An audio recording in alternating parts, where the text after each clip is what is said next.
Hello everybody, our scripture today is Psalm 106 verse 3 and I'm reading it from the NIV. Blessed are those who act justly, who always do what is right. Genesis chapter 37 to 50 tell us about a young man called Joseph. He was sold by his brothers for 20 shekels to the Ishmaelites, and he ended up in Egypt working for Potiphar as his slave. The Lord blessed him and the work of his hands to the point that Potiphar left everything in his hands except the food that he ate and his wife. Potiphar's wife, however, thought differently from her husband and her marriage. She enticed Joseph to sleep with her. But Joseph didn't think that it was the right thing to do. He didn't think it was a just thing to do against Potiphar's marriage. That story you can find in Genesis chapter 39. The introductory verse says that the Lord releases a blessing to those who act justly. No wonder Joseph was blessed, because his thoughts were just. Not just only towards God, but towards others.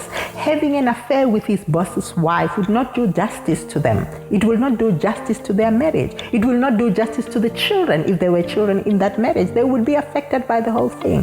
But do you think Potiphar's wife thought of all this?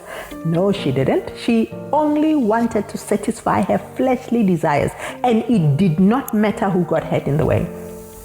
If you have just thoughts, you think about how your actions will affect your relationship with God and your relationship with others.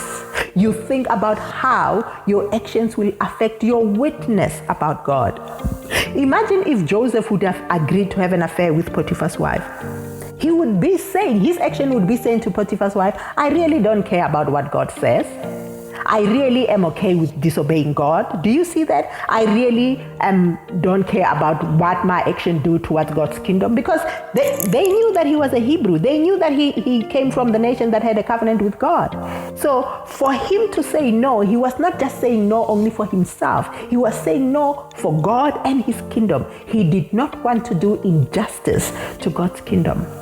Instead, he chose to be jailed for doing nothing wrong than be jailed for thinking and acting unjustly towards his boss.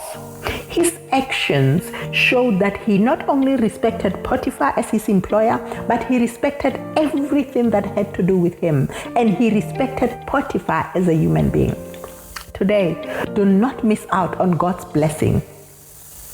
Think on whatsoever is just and act justly towards others. And just like Joseph, the Lord will vindicate you in Jesus' name.